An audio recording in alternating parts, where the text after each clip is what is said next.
Can you walk me through your experience with state management in Flutter, specifically with one of the mentioned libraries such as Provider, Riverpod, or Block, and how you've applied it in a previous project? I have expensive experience with state management in Flutter, primarily working with provider Riverpod and Block to handle both local and global applications.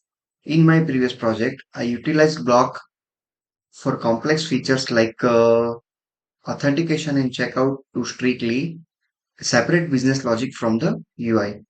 So, making the code highly testable.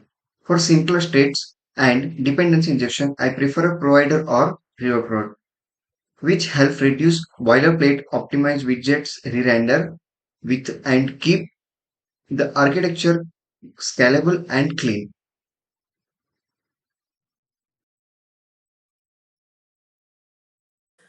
Great answer. Excellent breakdown of your experience with state management in Flutter. Let's switch gears and dive into another area. I'd love to also hear about your experience with Dart programming, specifically how you've utilized its core features, such as async/await and futures, in your Flutter project.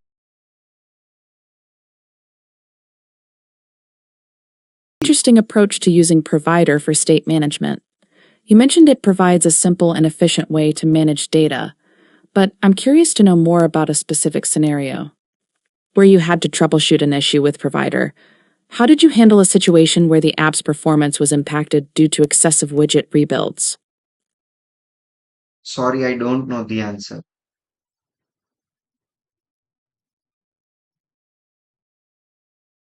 No worries, let's move on.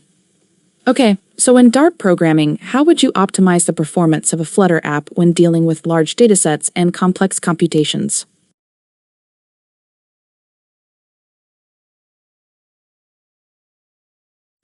That's an interesting approach to using block for managing complex state transactions. You mentioned it helps with separating UI and business logic, which is a good point.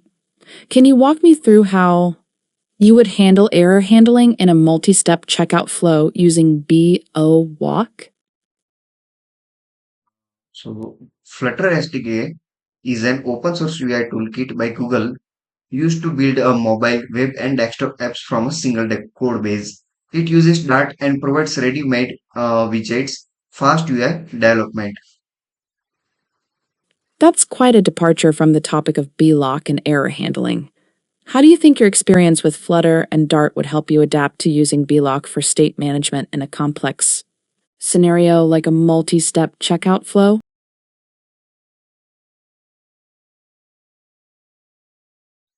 You mentioned using block for large-scale applications to separate business logic from UI, which is a good approach.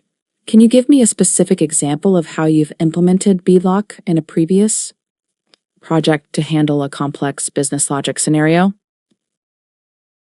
Can you explain me that examples?